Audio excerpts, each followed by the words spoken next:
Hi there. Later, why are Harry Potter walking tours being scrapped? First though, an ex-police officer whose homophobic harassment of a queer serving officer went on for more than 2 years has been fined £2,000. Gordon Downey subjected Paul Bloomer to what was described as a toxic campaign of online hate. The 54-year-old also sent a number of complaints to the Police Service of Northern Ireland, trying to get him sacked. Paul says his work as an advocate for LGBTQ+ people in policing made him a target. However, despite what I've been through, I'll never change my stance on defending marginalised and vulnerable people. Hate must always be opposed. By standing up, speaking out and supporting one another, we can ensure that love and justice prevail. Downey has links to an anti-LGBTQ+ group of bedwetters called Fair Cop.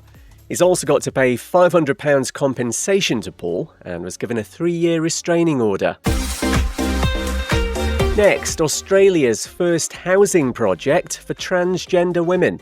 7 properties are being renovated in Sydney to provide affordable and secure homes. It's being funded by the government. Kunja Brown and Chantel Martin have been working for this since 2011. They tell ABC News it can be hard as trans women to find somewhere to live. We can't just go out there and rent privately because landlords won't rent to us. When we do get into properties, there's that stigma and discrimination from neighbours. The homes are in the inner city suburb of Darlinghurst, which has a big queer community. A person in Brazil has been allowed to legally identify as non-binary for the first time. The Supreme Court's granted them official documents with a neutral gender marker. They'd initially asked to be registered as male following hormone treatment, but later changed their mind. Conversion therapy ups the chances of high blood pressure. Do you think? Research by America's Northwestern University finds there's nearly 3 times the risk if you put through attempts to change your sexuality or gender identity. Means there's also greater potential for issues with the heart. And a Harry Potter walking tour in Edinburgh is being scrapped during Pride Month. The city's provided lots of inspiration for the books, which have been tainted by the anti-trans bile of Harry's wicked grandma. Edinburgh Street Historians Tour Company says they felt they should take a stand, so next month there'll be LGBTQ+ tours instead. No time to tell you that. 2 men have gone viral after kissing each other outside the Vatican when the new Pope was being announced. And the first LGBTQ+ old folks homes opened in Washington, D.C. Hi there, it's the 500th Pride Daily. Later, a gay adult film star shows up at Russia's Victory Day celebrations. First though, a documentary on what it's really like to be transgender in the UK.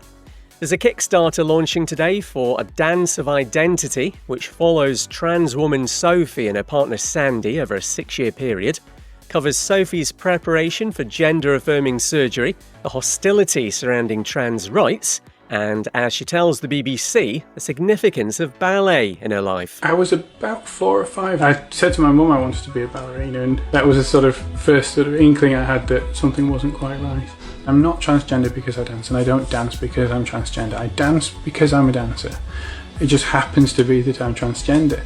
It's a passion, it's the way it makes me feel, and it's perfect. It's me. Sophie's the first out transgender person to pass a Royal Academy of Dance exam. A link to the Kickstarter to fund the documentary's post-production is in our show notes. Australian international footballer Jackson Irvine's criticising the recent ban in England on transgender women in the competitive women's game. The FA's decision affects about 20 people out of 5.5 million females registered to play. Jackson tells Sky Sports it's disappointing. The small number of trans women who are competing in football in the UK just emphasises even more how heavy-handed that decision was, and I would like to see more people stand up against, when we try to take rights away from our fellow footballers, and try and do everything we can to make sure that everyone who plays our game has a safe and inclusive space to play the game that we all love. On the day the ban was announced, Jackson wrote, "Football deserves better. Our game is for everyone." Next, a delay in outlawing conversion practices in the UK is being labelled dangerous. The Ban Conversion Therapy Coalition says this gives out the message the safety of LGBTQ+ people is optional and queer lives are negotiable. A ban was first promised 7 years ago. The government says it's already committed to bringing forward legislation. That's nice, so where is it? More than 2/5 of people in Taiwan say they've got gay relatives or friends. An annual survey by the country's Equality Campaign puts the stat at 43.2%, a rise of 5% on last year. 3/4 of people said they'd be accepting of gay colleagues or classmates. 2/3 are cool with gay politicians.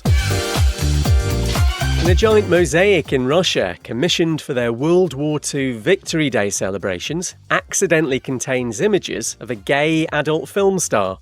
There are 7 pictures of Billy Harrington, doctored to show him in Russian military uniform. The mural's creators were hoaxed by a teenager. The actor appeared in 17 movies in the 1990s and 2000s and won the prize for Best Group Sex Scene at the 2002 Adult Erotic Gay Video Awards. No time to tell you that 4 major UK Pride events have banned all political parties unless there's urgent action on the needs of trans people. And Heartstopper's Joe Locke says bosses are going to regret making him a producer on the show's upcoming film finale. Hi there. Later, the sexual apparatus that predates the wheel. First though, social media platforms aren't meeting even basic standards when it comes to the safety of LGBTQ+ people. So says advocacy organisation GLAAD in its yearly report on the main players and how they protect users from hate and harassment. Policies have been rolled back by some of them. Famously, it's now fine to call queer people abnormal and mentally ill on Facebook, Instagram and Threads. Sarah Kate Ellis is the president of GLAAD. I've asked roomfuls of LGBTQ people this, do you get harassed on these social media platforms?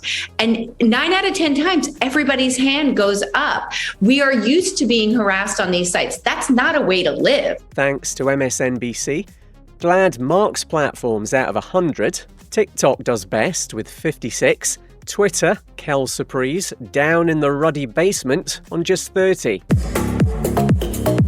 2 men who caused outrage by illegally chopping down a historic tree have also been linked to alleged homophobic assaults.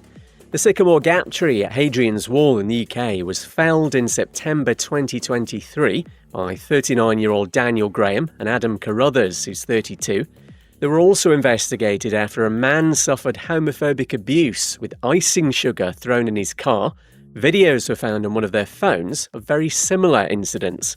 Police prepared a file for prosecutors, but the case was dropped. A Jewish university's revoked its official recognition of an LGBTQ+ club on campus.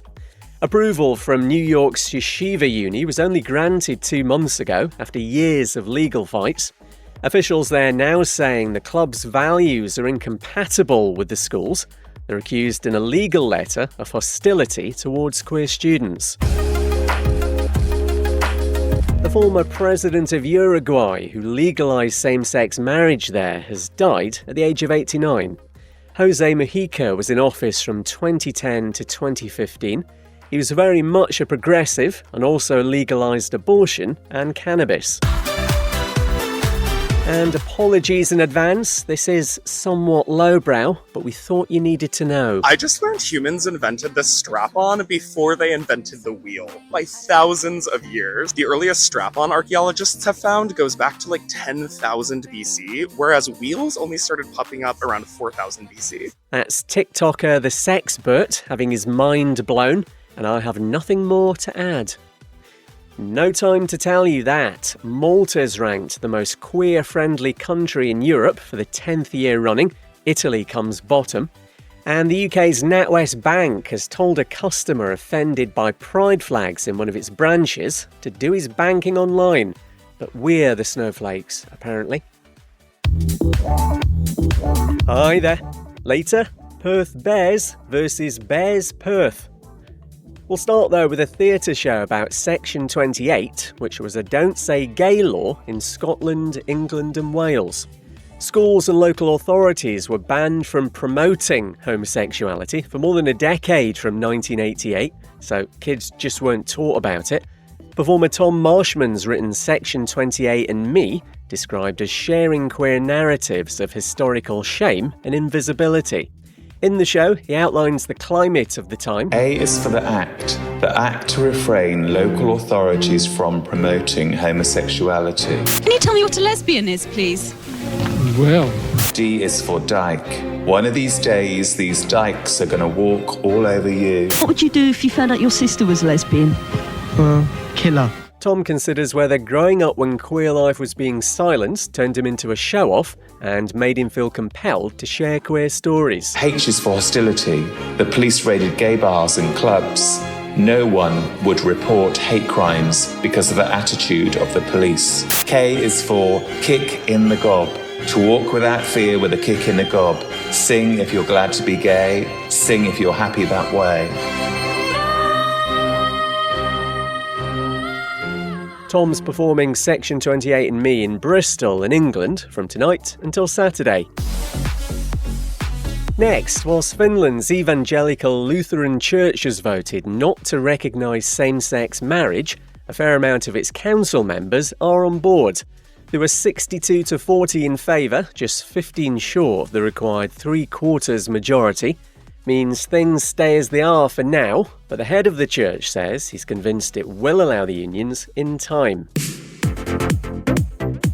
An exhibition opens today on the influence of queer performers, artists and activists on mainstream popular culture. The snappily titled The Secret Public LGBTQ Pop 1955 to 1985 is in Manchester in the UK. Features the likes of David Bowie, Dusty Springfield and Boy George, with archive material including promo photos, record sleeves and lyric sheets. And a bit of confusion after Australia's National Rugby League announced its newest team, Perth Bears. Supporters trying to join the Bears Perth group on Facebook, you can see where this is going, have found hairy, chunky gay men have long since claimed the name first. A message on their page says, please don't sign up for membership if you're here to join the rugby club. Hi there. Later, the virus turning gay men straight. First though, World Pride starts tomorrow in Washington DC, marking the 50th anniversary of the first Pride there. 3 weeks of events include the city's Trans Pride and Black Pride, a film festival and sporting fixtures. The theme for this year is the fabric of freedom. Ashley Smiths from organisers Capital Pride Alliance. The concept of freedom was what we knew we wanted to build toward. The Capitol building here, above the dome, the actual statue and everything else is a representation of freedom. When you come to DC and when you come to the United States, we wanted you to look at it as being a space that you're able to be free. All of us have come from a different cloth. All of us have different experiences. Those are the different fabrics that you have to look at that create the fabric of freedom. Thanks to NBC4. 3 million people are expected at World Pride. It wraps up with 2 concerts on June 6th and 7th, featuring Jennifer Lopez, Troye Sivan, and the excellent Galantis. Next, nearly a third of LGBTQ+ people in Hong Kong report having moderate to severe depression. So says research by the Chinese University of Hong Kong and queer advocacy group the Society of True Light. Of those who've asked for help, nearly 16% were told their sexuality or gender identity was down to childhood trauma or family issues. The advice for 1 in 10 was to straighten themselves. And it's the stuff of nightmares, a strange virus called heterosis that turns gay men straight. This is what happens to Jim Perfect in a new LGBTQ+ animation. He's a gym queen, thirst trap, and the biggest gay influencer in Paris. But this terrible disease sees him robbed of all his powers, and he's on a mission to find the cure. Gym Queen and the Quest for Chloroqueer is due for release next year. No time to tell you that. Aside from World Pride, there's lots of other stuff happening tomorrow. It's the International Day Against Homophobia, Biphobia and Transphobia, with the theme The Power of Communities.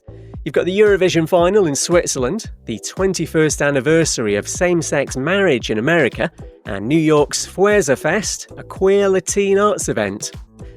You can subscribe to Bride Daily so you never miss an episode. I'm Kev McGraw. See you next week.